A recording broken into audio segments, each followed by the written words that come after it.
그래서 부모도 자식한테 먼저 주지. 무엇을 먼저 주냐? 너의 삶을 살아갈 수 있는 가르침을 주는 것이지. 언제까지? 3, 7은 20의 성인 시절이 될 때까지.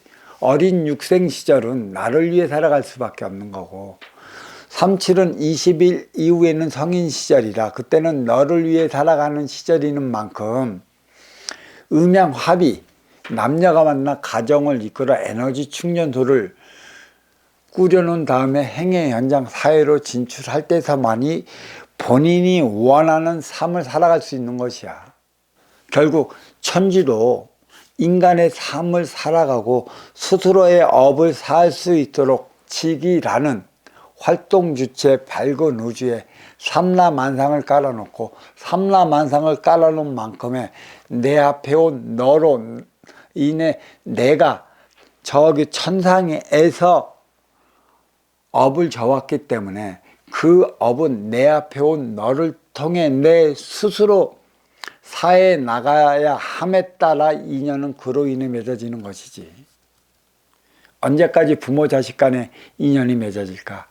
저마다 자기 업을 가지고 왔고 자기 때를 갖고 왔기 때문에 나의 때를 스스로 씻어 나갈 때까지지. 나이 먹으면 부모는 자식에게 의지했던 시대가 있어. 그게 선천시대, 육생살이 육생시대. 그러니까 1988년도 전후로 시작된 업그레이드 시대지. 그렇지만 업그레이드 시대 이후부터 시작되는 시대가 인생살이 인생시대, 후천시대인 만큼 저마다 각자의 삶을 살아가겠노라고 부르짖고 있고, 부르짖는 만큼의 육생량이 넘쳐나고, 넘쳐난 육생량을 위해 그 넘쳐난 육생량은 저마다 각자의 삶을 살아가게끔 육생의 방편으로 자리하였어. 저마다 업을 사하기 위한 조건을 주어졌지, 육생량을 방편으로. 하지만 정신량이 마련치 않아 육생행위 자체로 머물다 보니 한부모 부양할 자식 없다라는 소리가 나오는 거야. 하지만 부모는 끝까지 그 책임을 다해서 10자식 부양해 나간다는 것인데, 이제는 다들 말하지.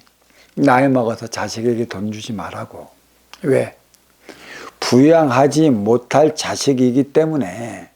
나이 먹으면 결국 나를 외면할 수밖에 없는 자식이기 때문에 부모도 부모 스스로 살아가야 될 노후 자금이 필요하다라는 것에 결론을 지어져 있어 갖고, 이제는 업그레이드 시대에 들어 아날로그 세대의 부모들은 자식에게 의지하려 하지 않은 만큼 자식에게 재단도 많이 주어지질 않아.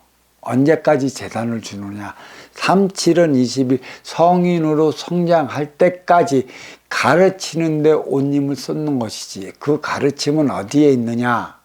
네가 네 삶을 살아가게끔 하는 데 있는 것이야. 거기까지가 부모가 해줄 수 있는 최선의 방법이지. 그러니까 그때까지는 부모가 너를, 자식을 보살펴 성인으로 성장시켰고, 성인으로 성장시켰으면 자식은 스스로 자식의 삶을 살아가야 하는 거야. 이걸 다시 크게 본다면 육생살이 육생시대는 선천시대인데, 신이 자식인 인간을 보호해 주지 않으면 인간들은 스스로 자식이 자신의 삶을 살아가지 못할 수밖에 없어. 왜? 업그레이드 시대까지 육생 물질 문명을 일으킬 때까지 인간에게 부여된 모든 질량은 부족할 수밖에 없고, 그로 인해 모든 그 유행병도 창궐하면 스스로 유행병을 이겨내 약도 개발하지 못하는 지경에까지 몰리는 시대가 육생살이 육생시대인 것이지. 그러니까 모든 게 육생을 위해 살아가긴 하지만 육권사를 위해 모든 게 부족하기 때문에 신은 인간을 보호해야 했고, 또 보호해야 하는 인간인 만큼 인간이 신에게 빌면 지극정성을 다하는 만큼의 원하는 바를 얻기도 했었지. 하지만 업그레이드 시대 이후부터는 인생살이 인생시대이다. 그러니까 육생 물질 문명이 넘쳐나는 시대, 육생량이 풍요로운 이 시대에 있어서는 스스로의 나의 삶은 내가 만들어 나가야 하는 것이기 때문에 내 앞의 인연도 내 하기 나름에 따라 달리 나타나는 법이라는 사실에 있어서 작용 반작용의 법칙, 상대성 원리가 이제 백일화에 드러나잖아. 나 하기 나름에 따라 달리 나타난다는 것.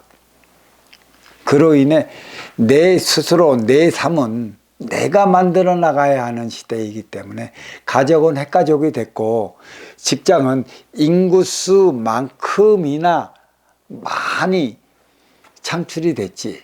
근데 이에 그 부과해야 할 것은 나눔을 위한, 쓰임을 위한, 분배를 위한 정신량이 그거에 대한 대안이 마련돼야 되는데 대안이 마련되어 있지 않아 쏠림이 심화됐고 심화된 만큼의 핵가족들은 점점 핵이 돼서 하나 되어 나가는 대안을 몰라 나밖에 모르는 삶을 살아가고 있어. 요양원 그 깊은 뜻을 알아야 돼. 물론 귀양이라 할 수가 있는 것이지만 그 요양원은 왜 요양원일까? 자식이 부모를 위한다는 미명하에 요양원에 모셔놓겠지만 자식이 자식의 삶을 살면 부모는 죽을 때 그 육을 건사시켜 죽지 못해 요양원에서 죽어가지는 않아. 효는 누군가가 이렇게 말하지. 네가 네 삶을 살아가는 것이 효다 말하는데 우리는 여기서 한번 더 깊게 한번 생각해 보자고. 내 삶을 살아가는 게 무엇인지, 내 삶을 살아가는 게 당최 어떠한 삶인지 알려달라고.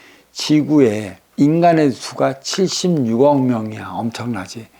76억 명이 살아가는 이 마당에 76억 개의 길이 있다는 것인데 그 길을 좀 제시해 줄 자가 있을까? 그 길을 제시해 준다면 나는 그 삶을 살아가기 위해 노력할 것이고 그 노력하는 게 자기 삶을 살아가는 것이고 자기 삶을 살아가는 것이 꼭 부모에 대한 효고 이 부모에 대한 효가 인간이 천지가 뜻하는 바에 의한 삶을 살아가는 것인데 그 자기 삶이 무엇인지 제대로 알고 그 방향을 제시해 주는 선지식이 얼마나 있을까? 신앙단체가 얼마나 있으며 이에 대한 깨우침으로 인해 아시오 찾아오는 이들에게 올바른 방향을 제시해 주는 곳이 얼마나 되겠느냐 이 말씀입니다. 자, 여기까지 하겠습니다.